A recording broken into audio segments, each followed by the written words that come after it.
ഓരോ ദിവസവും നമുക്ക് ഓരോ അനുഭവങ്ങളാണെന്ന് പറയുന്നത് എത്ര ശരിയാണല്ലേ. ഇന്നലെ രാത്രി കിടക്കുമ്പോൾ ഒരു കുഴപ്പമില്ലാതെയാണ് കേട്ടോ അമ്പാടി കിടന്നുറങ്ങിയത്. ക്ലാസ് വിട്ട് വന്നു, ഉഷാറായിട്ട് തന്നെ വന്നു, രാവിലെ സ്കൂളിലേക്ക് പോകണം എന്നൊക്കെ പറഞ്ഞ് കുട്ടി ഓക്കെ ആയി വരുമായിരുന്നു. പക്ഷെ രാത്രി ഉറങ്ങിയതിന് ശേഷം നല്ല പനിയും വിറയലൊക്കെ ആയിട്ട് നേരെ അങ്ങോട്ട് വെളുപ്പിച്ചെടുത്തിരിക്കുകയാണ് കേട്ടോ. അപ്പോൾ രാവിലെ ഒരു 5 മണിയൊക്കെ ആയപ്പോൾ ഞാൻ എഴുന്നേറ്റപ്പോൾ എൻ്റെ കൂടെ അവനെ എഴുന്നേറ്റു.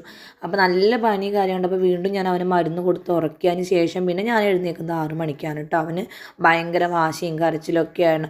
അപ്പോൾ ഇങ്ങനത്തെ സമയങ്ങളിലും സാഹചര്യങ്ങളും വരുമ്പോഴാണ് എനിക്ക് ഏട്ടൻ്റെ ഒരു കാര്യത്തിൽ, ഞാൻ ഒറ്റയ്ക്കായ ഒരു കാര്യത്തിൽ എനിക്ക് ഏറ്റവും വിഷമം തോന്നാറുള്ളത്.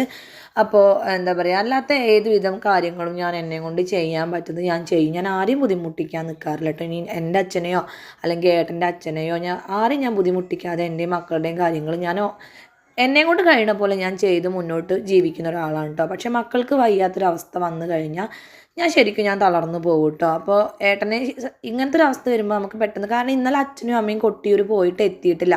അച്ഛനും അമ്മയും ഇവിടെ ഉണ്ടെങ്കിൽ എനിക്ക് ഒരു ഇതില്ലായിരുന്നു, കാരണം രാത്രി ഞാൻ അവനെ ഹോസ്പിറ്റലിലേക്ക് കൊണ്ടുപോകും.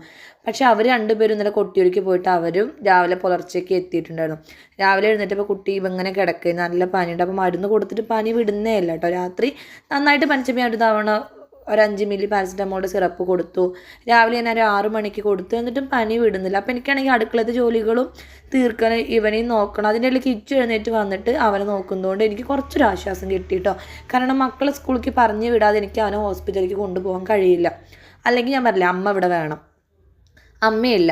അപ്പം ഞാൻ പിന്നെ തറവാട്ടിൽ വിളിച്ചപ്പോൾ അച്ഛനും അമ്മയും 3 മണിക്കൊക്കെയാണ് കേട്ടോ കൊട്ടിയൂരിൽ എത്തിയിട്ടുണ്ടായിരുന്നത്. അപ്പം ഞാൻ അങ്ങനെ പനിയാണെന്ന് കേട്ട ഉടനെ തന്നെ അച്ഛനും അമ്മയും ഓടി വന്നു കേട്ടോ. അപ്പം അച്ഛൻ വന്ന് പോയി, പിന്നെ അമ്മ വന്ന് ഇവിടെ ഇരിക്കുന്നുണ്ട്. അപ്പം അമ്മയുടെ മടിയിലാണ് ഇപ്പം അമ്പാടി കിടക്കുക. അമ്മ ഫുഡ് കൊടുക്കുന്നുണ്ട്, ബ്രേക്ക്ഫാസ്റ്റ് കൊടുക്കുന്നുണ്ട്. അപ്പം അമ്മ വന്നത് എനിക്ക് ഭയങ്കര ഒരു ആശ്വാസമായിട്ടോ. അതുകൊണ്ട് ഞാൻ വേഗം തന്നെ ഉച്ചത്തേക്കുള്ള കാര്യങ്ങളും ഒക്കെ റെഡിയാക്കണം. അപ്പം മക്കൾക്ക് വേഗം ലഞ്ച് ബോക്സും കാര്യങ്ങളും സെറ്റാക്കി അവരെ ഞാൻ സ്കൂളിലേക്ക് പറഞ്ഞു വിട്ടതിന് ശേഷം ഞാനിത് ഒരുങ്ങിയിട്ടോ. അപ്പം അമ്പാടിനെ ഹോസ്പിറ്റലിലേക്ക് കൊണ്ടുപോകാൻ വേണ്ടിയിട്ട് ഓട്ടോ വെയിറ്റ് ചെയ്തിരിക്കും. അങ്ങനെ ഭയങ്കര സങ്കടം നിറഞ്ഞൊരു ദിവസമാണ് കേട്ടോ. അപ്പം ഞാൻ അവനെ ഹോസ്പിറ്റലിലേക്ക് കൊണ്ടുപോട്ടെ. അടുത്ത വീട്ടിൽ നമുക്ക് വീണ്ടും കാണാം. ബൈ.